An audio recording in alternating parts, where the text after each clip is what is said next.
Hey guys, Kyle, the Death Knight of Anime here, bringing you my review for Eden Zero, Chapter 120. I'm sorry this one's a little late, guys, than it usually is. It's one of those odd things where when I went to when I went to the Vern's usual site that I go to when I read Eden Zero. Chapter 120 wasn't on there, and yet and when I returned like today in order to see if it was on, it still wasn't. But then when I pretty much refreshed the page, suddenly 120's on there. So yeah, I don't know if it was my computer or what, but yeah, just but just chapter 120, it pulled a disappearing act on me for a bit of time. I don't know what the fuck was going on there. Um, yeah, with that said, Eden Zero, Chapter 120. Okay, so right out of the gate, the thing to obviously talk about is different. Rebecca used Cat Leaper in order to defeat Brittany, but specifically, what I want to talk about is consequences from this, because this time around, I don't think Rebecca is in a different world, so to speak. I think she's still in Prince World 30, because unlike with Draken Joe, she only went back in time a few moments, whereas last time she leapt whereas last time she leapt backward through an entire event in time. Like she basically leapt back in time from basically everything that happened with Draken Joe at that in that time. I believe I believe this is kind of an indicator that Rebecca has basically two abilities now. She basically has one that allows her in order to jump in order to jump smaller into smaller instances through time, and jump through smaller instances in time, and then there's ones that where she can leap through entire events and basically and pretty much jump into a entirely different timeline, like what she did with Draken Joe. So with that said, I also believe that the smaller the jump, the more minor the consequences and the changes are. So in this case, the ability that she had used to jump to, she had used what was the one to jump into a point in time rather than an entirely different timeline. But even if we are in a different world, I think it's more if we are still in a different world, I don't think it's necessary like it's gonna be World 31. I think it's more it would be a pocket dimension in between World 30 and 31. But I don't think that's the case. I think we still are in World 30, and she just used more pretty much smaller of her two abilities with Cat Leaper, which is to just jump through a certain point in time.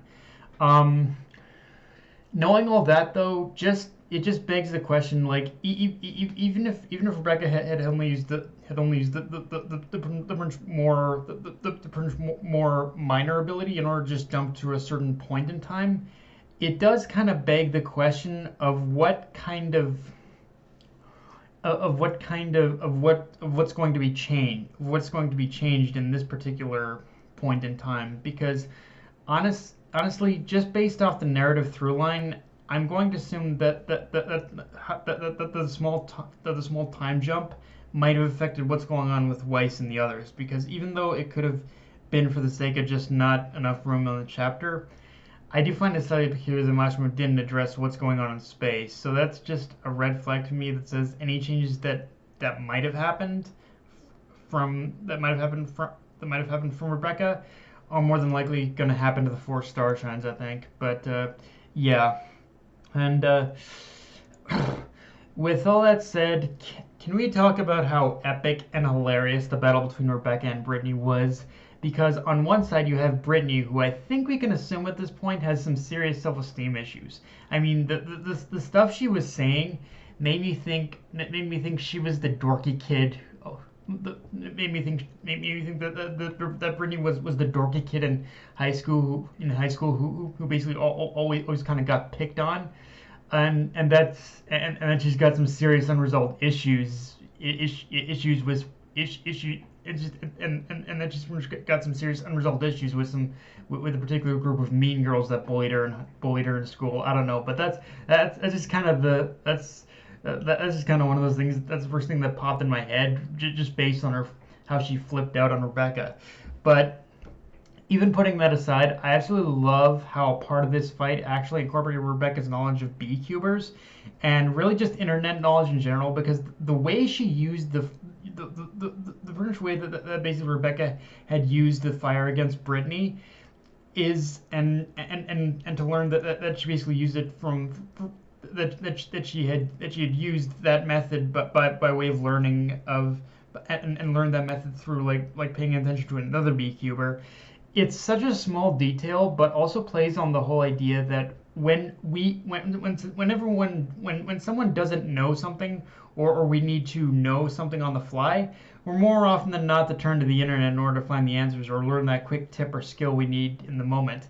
And that's what largely this fight felt like. And I appreciate how Mashima had pretty much gotten a little bit meta with the whole fight in that respect. Like the whole thing with the fire and her and Rebecca using the fire against Brittany. That's one of those things you say, okay, yeah, that would be something that pretty much I would pretty much do on the fly. I would go to the internet in order to find out a tip or trick about how to do that kind of thing. Like that's the kind of thing I felt that Mashima was tapping into there. And again, I like how meta he can get with stuff like that. Um, on a more serious note, though, this battle I feel needs to be a lesson for Rebecca on personal awareness during a fight, both of her surroundings and her enemy's ability. Because the thing is, even though her cat leaper did save her in the end from being melted alive, she wouldn't have needed to use her ability if she had taken the time to properly test the full extent of Brittany's abilities. And I know Brittany didn't really give her much time in order to test the waters and just and learn pretty much all, and for Rebecca to learn all she could from Brittany's abilities, but in the heat of the fight. But if we know about if what we know about Cat Leaper's rules still apply, Rebecca can't afford to keep continuously using it in order to get out of these situations. On the occasional do or die situations, I guess it's fine. But the one thing I think this fight proved to me more than anything else is that Rebecca needs to learn to keep herself from getting into those situations to begin with. She can't afford to, in order to continuously keep pretty much spamming her cat leaper ability. She pretty much needs to find some way in order to in order to fight without using it, and only use it in last ditch situations, but only when she knows that there's no other way that no other way she can even get out of that situation. And I think to that end, another thing she also needs to do is in order to control herself more emotionally, because from what we know about Cat Leaper, a lot of Cat Leaper's like activation, it seems to come from a place of like of basically high stress and when her emotions are extremely high. So yeah, if she can just keep herself like calm and pretty much calm and reserved, and just keep herself from just automatically from just like unconsciously activating that ability, it I think it would go a long way in terms of her becoming a better fighter, honestly. Um, now I want to take now with that all said, I want to take a moment to talk about the pacing of the chapter, and maybe it's because a chunk of it was focused on the fight between Rebecca and Brittany. But it's one of those times where, despite the chapter being 19 pages, it actually felt a lot shorter and a little too fast in how everything played out. Like I don't know how else to talk about the pacing, but than I can describe it. The only other way I can describe it is that it felt like there were certain scenes or pages missing from the chapter. Again, I don't know if it's just me, but something just felt off at certain moments when reading the chapter, almost like there wasn't